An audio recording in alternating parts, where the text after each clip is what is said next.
কলিজার টুকরা মেয়ের গলায় ছুরি চালিয়ে মাথা আলাদা করতে পারে। মেয়েটি কেবল 1 থেকে ক্লাস 2 তে উঠেছে, 7 বছরের মতো বয়স হবে। মেয়ের বাবাকে দেখলাম কেঁদে কেঁদে বলছে, আমি 7টি বছর আমার বুকে নিয়ে তাকে ঘুমিয়েছি, কিভাবে আমার রাত কাটবে। কুপিয়ে কুপিয়ে তার দেহকে খন্ড খন্ড করা হয়েছে। ওইটুক শিশুর মাথা আলাদা করে তাকে বাথরুমের মধ্যে ফেলা হয়েছে। আজকে আমরা মানবতা, গোটা জাতি, গোটা দেশ আজকে আমরা লজ্জিত, ব্যথিত।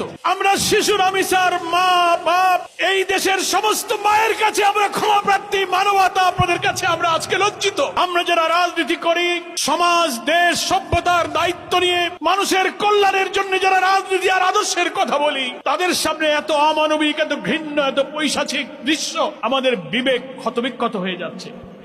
হ্যাঁ, আমরা এটা স্বীকার করি। সরকার হয়তো বলবেন, প্রশাসনের দায়িত্ব পালনে যারা আছেন তারাও হয়তো বলবেন, সমাজ তো অপরাধ থেকে কখনো মুক্ত হয় না, সব সমাজেই কিছু অপরাধ প্রবণতা থাকে। কিন্তু আমরা বলতে চাই, মানব সমাজ 100% অপরাধ মুক্ত হয় না, একথা ঠিক। অপরাধ প্রবণ মানুষের মধ্যে অপরাধী মানসিকতা থাকে। তাই বলে সেই অপরাধ এত নিষ্ঠুরতা, এত বর্বরতা, এত নৃশংসতা দিনের বেলা কলিজার টুকরা মেয়ের গলায় ছুরি চালিয়ে মাথা আলাদা করতে পারে। এই নৃশংসতাই আমি জাহিলিয়াতের বর্বরতাকে হার মানিয়ে দিয়েছে।